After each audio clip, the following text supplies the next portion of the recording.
Hi, everybody. Welcome to Wednesday morning meditation. Thanks for joining.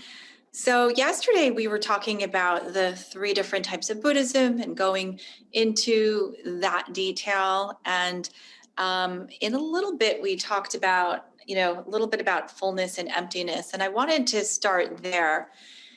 So when, from my perspective in meditation, whether it's in all these practices, the meditation, the chanting, prayer, sound baths, yoga nidra, we're all getting to the essence within us. We're rediscovering the essence within us. And the idea is that as we let go of our narrative, as we let go of our attachments, we let go of our judgments, that light within us will start to expand. And that light is divine light, divine love, whatever you want to call it. It's the love, the creative, generative force of the universe. Now, the question is, when we are getting to that, so meditation, we're practicing stilling our mind, but what are we stilling our mind from? It's from all of our opinions and our judgments, generally. There's also creation and, discernment, trying to figure things out. But it's a lot of, when we break it down, when we speak and when we think, it moves energy. And the energy will generally move in two ways. It's either going to expand or contract. And so we start to pay attention to our own energy and what we say and what we do, what we think. And we're looking for, is what we say, think, or do expanding the energy, or is it contracting the energy? And so all the religions have their own lists of ways of behavior and thinking that basically will help you expand the energy instead of contract it. And we all know the ways, we all have our own particular ways, our habits of contracting the energy. And so I hope that in your practice, over the months and the years, we're taking a look at this. What are the ways in which we contract our energy? And the contraction of the energy always comes from some point of fear underneath, right? And that fear that we are disconnecting from the divine. Either we're close to it, but we're not all the way there, or we feel we're going to lose this connection. But there's some sort of fear underneath that creates this negative habit. Now, ideally, this negative habit, when we first started it, we didn't know it was going to shut down the energy of our light, but it did protect our personality. And that's why we started those negative habits. Oh, you said something about me that's bad. I'm going to say something bad about you that's worse, right? But that shuts down the light. But in the moment, it protects our ego, it protects our personality. And so the spiritual practice is getting to a point of learning, reminding ourselves daily, actually, what's more important is connecting to this light and letting it open. Once we start to distinguish that and we become conscious of the ways that we shut down our light, then it becomes an exercise of how willing are we to let that go? How willing are we to stop whatever mental or physical, emotional habit of shutting down the light? And why all these different practices are helpful, because they give us an experience of that expanded light. And when we have an experience of that expanded light, generally it feels good. And so we start to become more attached to that. Now, in all the religious traditions, right, we're going on this long staircase to lack of attachment and beyond attachment. But until we're really in the heavens, on that staircase, first we move away from attaching to the negative things to the positive things, right? And all of us, right, have those things. I mean, I'm sure everyone in the class can raise their hand and say, yeah, there's one thing that I do that I know shuts down my energy. And yet there's a part of me that just still wants to do it. In the moment, I can't help myself. That one person that says something and it sets you off and you know better.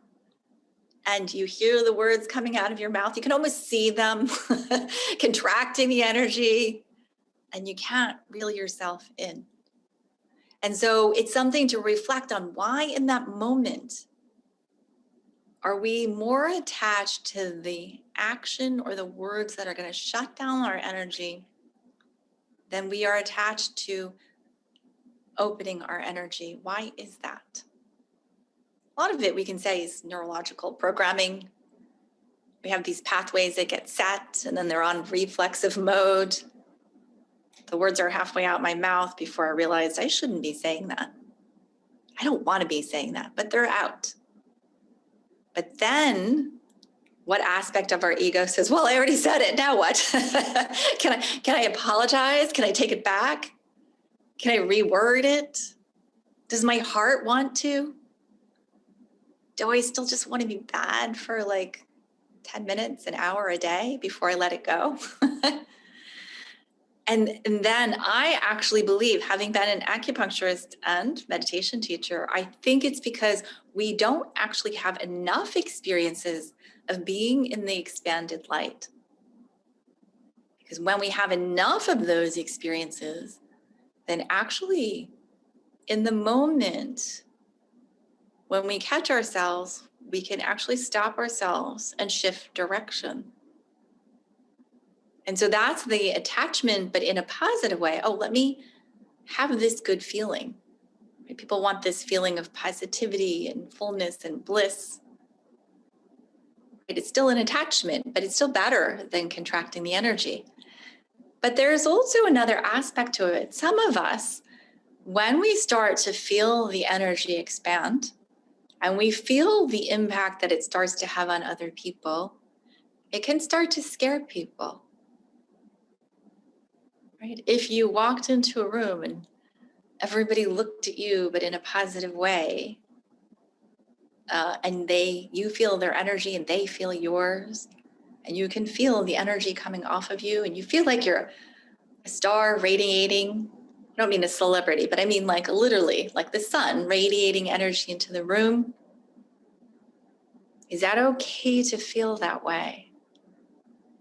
Is that okay to consciously know that other people are feeling you that intensely? And that can be hard for people because until we've purified our ego, we make meaning of it. Oh, I impacted that person. Who am I to have that kind of impact? Right? And then we pull our energy back. Again, reflexively, and we pull it back like a turtle. We stick the head in. Oh, I didn't know that these people are going to be looking at me and experiencing that way. Now, some people crave that, right? Those are the actors or the musicians. They crave that. But a lot of people, the majority of people, are not used to that. And if you remember, the Tibetan word for meditation is gom, G-O-M, which means getting used to. And in our lives, we're getting used to a lot of things. And one of the things we want to get used to is that feeling of your energy expanding and touching other people. When we say we touch each other, oh, that person touched my life, or that person said to me I touched their life, right? We think of it metaphorically. But it's not just metaphor, it's literally. Energetically, our energy has touched their energy and starts transforming their energy. Ideally, we transform it in a positive way instead of a negative way. We know when we transform other people's energy negatively, right? Our own.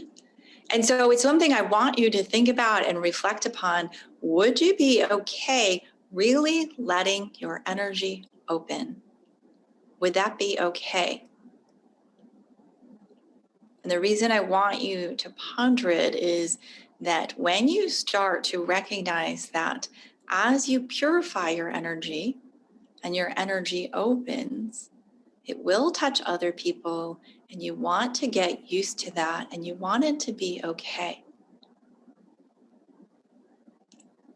We make these carve-outs for certain people. Oh, well, that was okay for Jesus. It's okay for that Lama. It's okay for that yogi to do. But is it okay for me to do? Who am I? But if you're really serious about your meditation practice, that's the path you're eventually going to get to. So at some point you have to incorporate it. Now remember, we're going beyond that. And over the rest of this week, I want to talk a little bit about emptiness. But so as we start to shed these judgments of self and others, as we start to shed the importance of our opinions about this political candidate or that environmental action, right? We start to shed our opinions, not the ones that actually move things, like if I'm a senator or the president, but just our own opinions in our living room. Once we start to shed that, our attachment to that, we'll start to let the energy out, and then you start to feel this fullness. And I know that many of you in class have had that experience of being in the fullness. Sometimes it's light, sometimes it's very powerful. Sometimes you feel a warmth or a vibration. Sometimes you feel this overwhelming light. And so that's the beginning of it. And when you start to feel this, you're feeling something or seeing something. And yet that is when we talk about, and generally as you keep doing it, you feel full. And so when you're sitting there, it eventually starts to feel like you're this sphere of light. And that sphere of light feels very full, shining out. And that's great. Know that when you get to self-realization at the highest level, then we're going beyond the fullness into the emptiness. So fullness and emptiness are the two different sides of one coin, so to speak. And therein lies the paradox. How can fullness be empty? How can emptiness be full? And the Buddhists say that when you contemplate that is what gives you actually the doorway into true liberation. So we'll talk about that later this week, but I do want you to start out by really recognizing and remembering that we are allowing our light to shine out. Any time that you feel that your light isn't, you can feel it when you pull back. Somebody said something that hurt my feelings. I pulled back. And in your meditative training, you want to start recognizing when you're pulling back. The moment that you recognize it, you're just going to stop the contraction, pause for a moment, and ask yourself, would I be willing to actually let my energy open? Physically, right? Can I let my energy open? Can I release my attachment to the wound and let my energy open? Now, some people will say, well, that person said something terrible to you. Of course you're going to be upset. We've talked about this in class before, but once you take on your spiritual practice seriously, you start moving beyond that level of attachment to being wounded. Why? Not because you're a sociopath or you're numb, because you know that underneath is this powerful, beautiful, radiant light that is love. That when somebody says something negative to you, it comes from their own disconnect from the divine. They don't know it's their disconnect from the divine, but that's what it is. When we say something that's hurtful, destructive, it's from our own disconnect from the divine. And once you start to look out in the world and you see people's behavior, destructive to others, destructive to themselves, those are moments when they're disconnecting from the divine, when you can really start to remember each and every time that you see that, oh, they're disconnected from the divine. You will take it less personally. It won't wound you in the same way. Of course, it takes practice if you're having a screaming fight with somebody. You reckon, oh, they're disconnected. I'm disconnected. We're both disconnected. It's chaos. One of you, in order to settle it, has to reconnect. Are you willing to let be you? Are you willing to let it be you? And hopefully you have enough positive experiences in meditation that, oh yeah, I can actually move to that state of consciousness, reconnect to the divine, let it be me, and see what happens as a result of that. Okay. So I wanted to talk about emptiness this week, but I thought I had to start with the fullness first. And also just to not to take away the fun of anything at all, but just to remind you that as your energy gets strong and your meditations get stronger and you feel these things, it is a stage on life's way. It's a stage on the spiritual journey. It feels really good. That's why people do drugs, because they want to get to this level of bliss without doing any meditation. But again, it's just a stage on the way, and never to discount it, not to tell yourself that you shouldn't enjoy it. Of course, enjoy it fully. Because it's only when you enjoy it fully can you, at some point, let it go. It's like those people who have children, you see them, or anyone young around you that you watch grow up, like enjoy every stage fully. People don't necessarily love the teenage stage fully, but just try to love it fully so that when it passes and goes to the next stage, that you don't mourn that you weren't there for it. So even in your meditations, when you feel the fullness, even if a little part of you says, oh, I know this is a stage, just enjoy it fully anyway. And one day, or one lifetime, you'll be in a different state around that. Okay, any questions before we start to meditate? Any comments? Any disagreements? Yeah, Suzanne, I just really appreciate your, just on the very sort of granular level, talking like almost mechanically about how the energy moves from contraction, and actually being that apprehension or fear is really at the base of when we contract our energy, as well as when we have some apprehension about expanding it. Mm-hmm. And it's really the same. It's just that worry, what would happen if we would really expand? And just how you talked about it today was so tangible. And even that and then when one is comfortable, if one gets to that point with expanding energy, even that, there's beyond that, there's something else. I just really liked just the physical way that you're talking about this made a lot of sense to me. Yeah, and I personally think it helps. It's why I try to teach my students and patients about energy, because then when you're seeing it through the filter of energy, it becomes easier, I think, how to navigate through life. Do I want to expand or do I want to contract? Rather than emotion and feeling, that overlay of emotion really, I think, often muddies the waters. Yes. And we're so attached to that. And this feels much, it's just a different way of looking at it. I really appreciated it. Yeah, and emotion's hard because everybody has such different emotions. They come and go. They're always changing. You could have the same experience, and one time you're laughing, one time you're crying, one time you're angry, It's amazing. And yet we are so attached to the truth of our emotions, but they're temporary.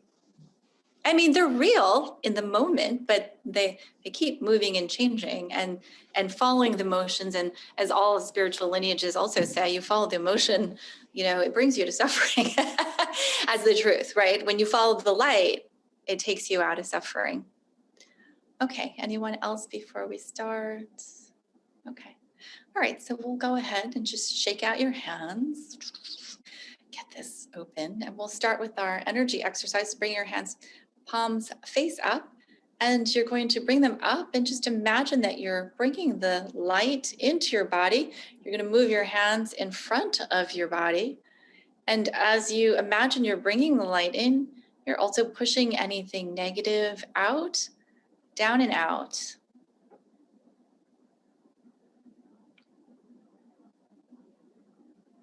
When we do this, it's actually something literally that's happening because a lot of the negativity is in our auric field in the front of our body. So you are sweeping the negativity away.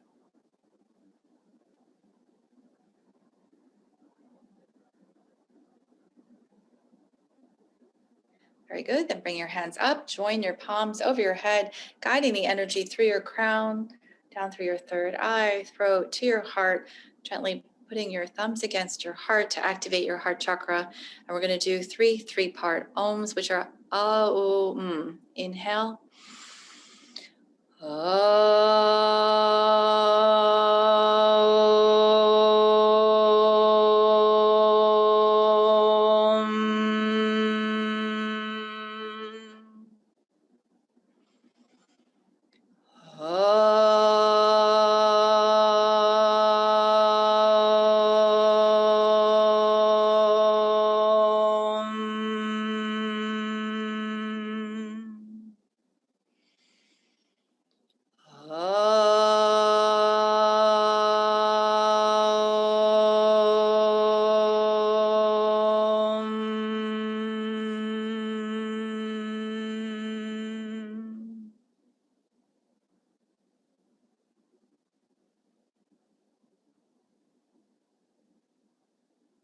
We enter the temple and call upon the power, the divine, and all that is eternal to allow us to open to the light and the love within us,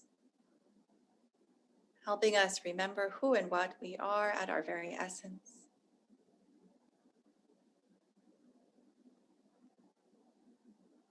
Separating your hands face up on your lap in mudra if you'd like. Otherwise, just keep your hands open, face up. Breathing slowly and quietly.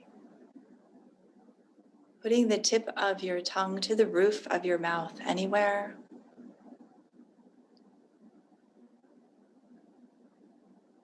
This helps the heart energy open.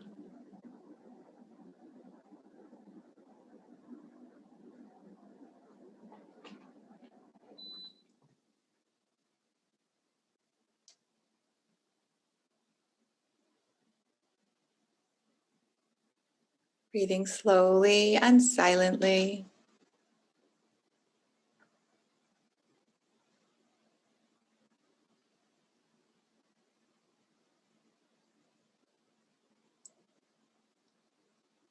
If you can, keep your back straight. And if you're sitting, even just lean back slightly, even so that you're actually at 90 degrees. Most of us, when we're sitting up straight, we're actually at an acute angle. So if you lean back a little, it'll open your central channel.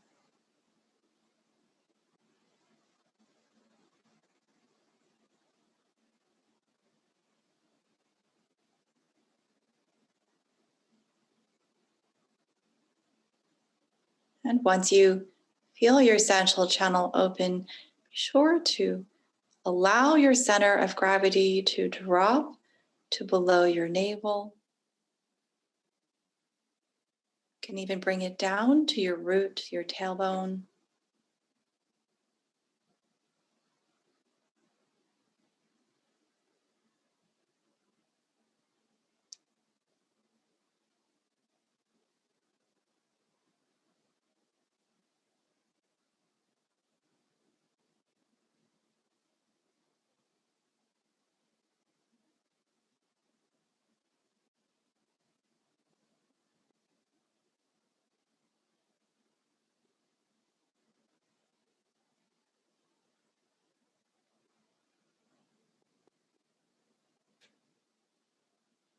Once you have the energy rooted, the center of gravity dropped, keeping your eyes closed, raise your eyes to look at your third eye.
Some of you will have to, every few breaths, remind yourself to drop your center of gravity.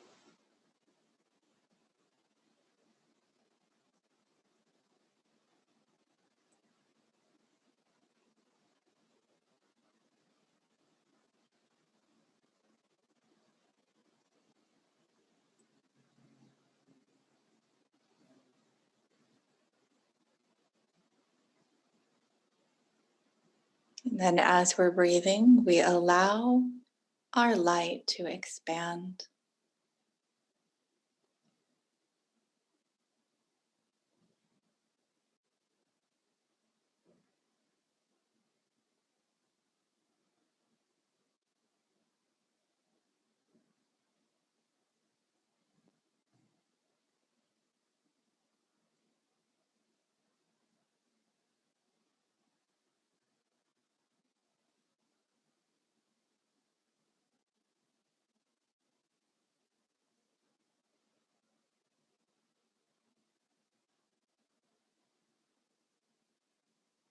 We allow ourselves to love ourselves fully and completely.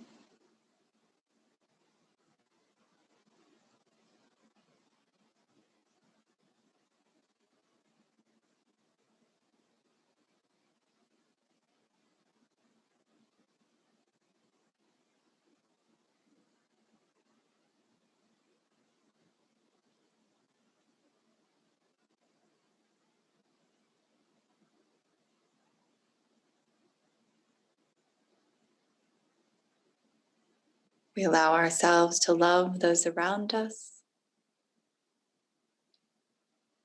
even the ones we don't know personally.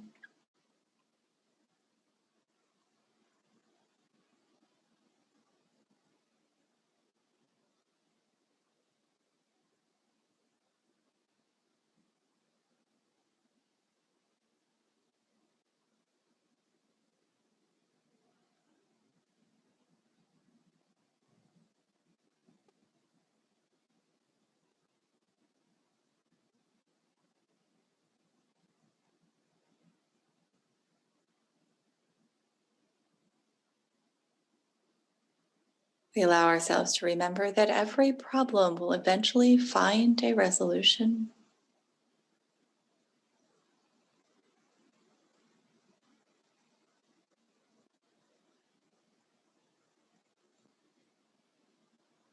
So we don't have to hold onto any worry or upset that it won't be resolved. It will be.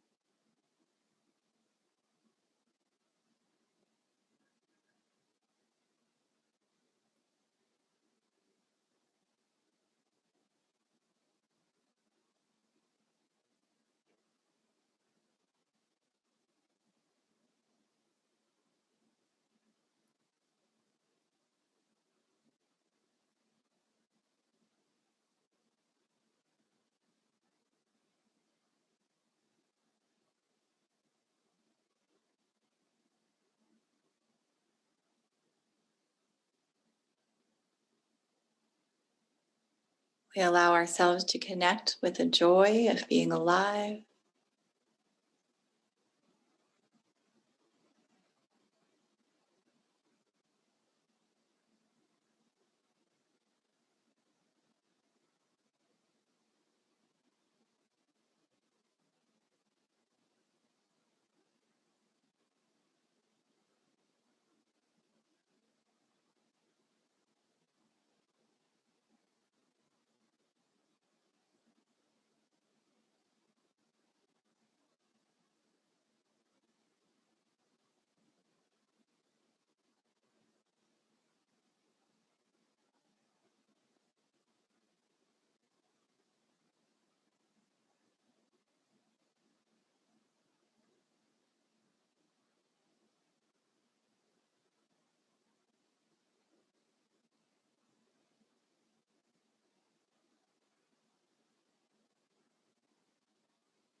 We release any remaining resistance to our human existence.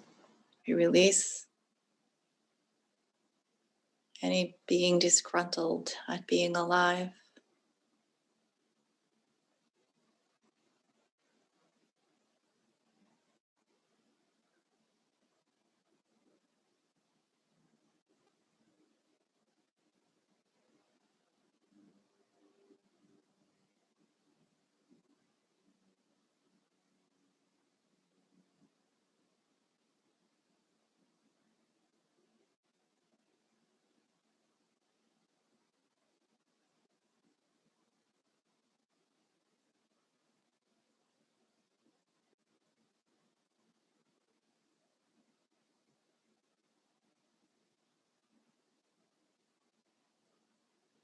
And we remember that we have this divine spark within that is connected to the divine source.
Right, to continue to keep our crown open, we acknowledge the existence of the divine light and divine love that flows through all things and all beings.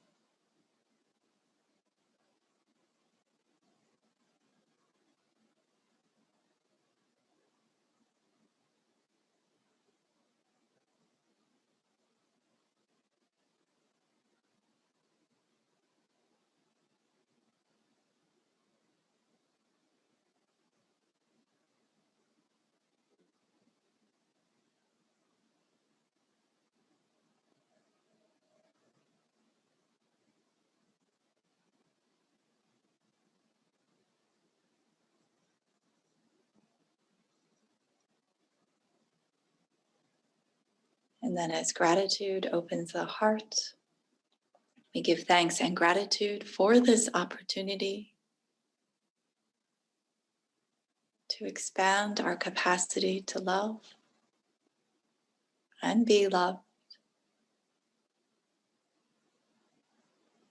so that one day we may love all things and all beings.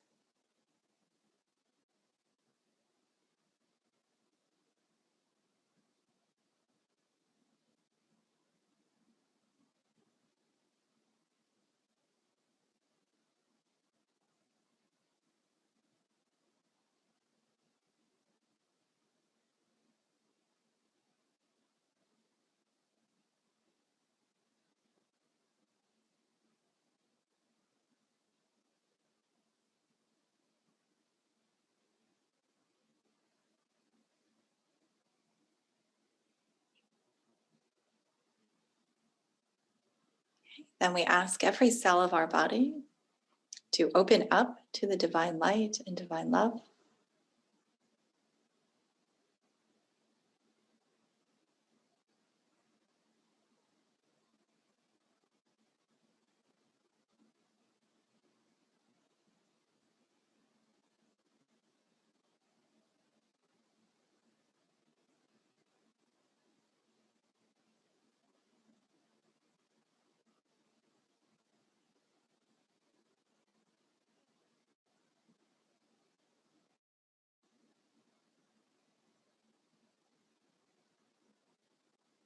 And we ask every aspect of our personality to open up to being in union with the divine, fully and completely.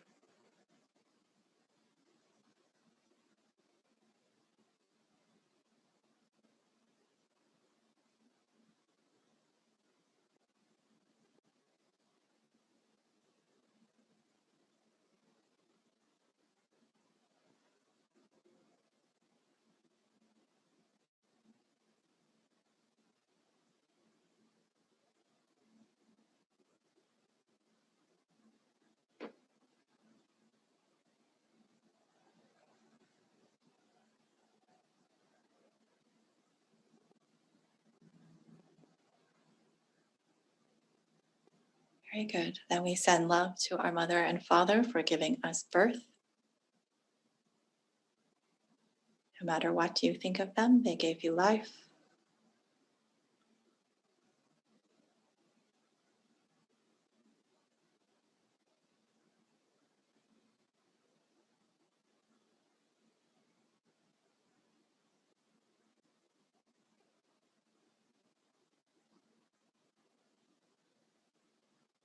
We send love to our friends and family, coworkers, acquaintances.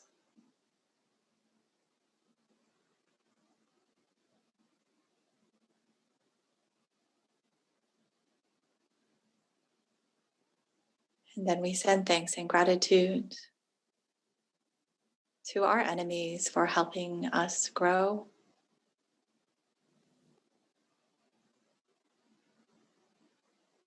in ways that we did not want to grow, but are grateful that we did.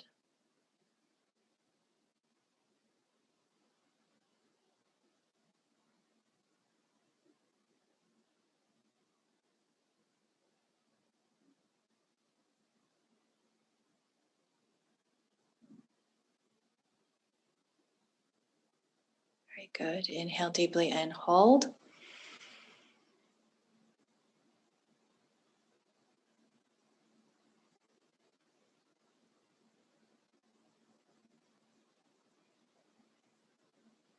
And exhale. One more time. Inhale deeply and hold.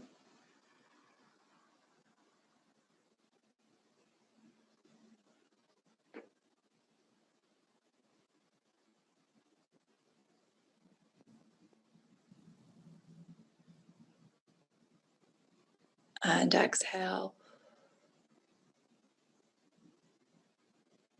Putting your hands together in Anjali Mudra for final single syllable Om. Inhale. Om.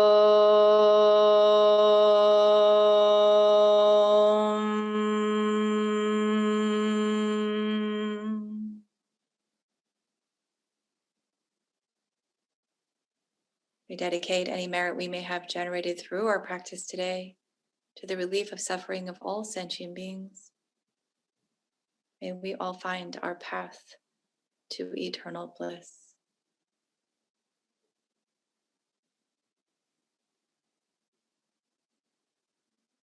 Namaste. Thank you for joining today. Remember to think about if you would be okay letting your power fully out. Contemplate it till we see each other again. And much love to you all. Have a wonderful rest of the day. And I think that's it. Okay.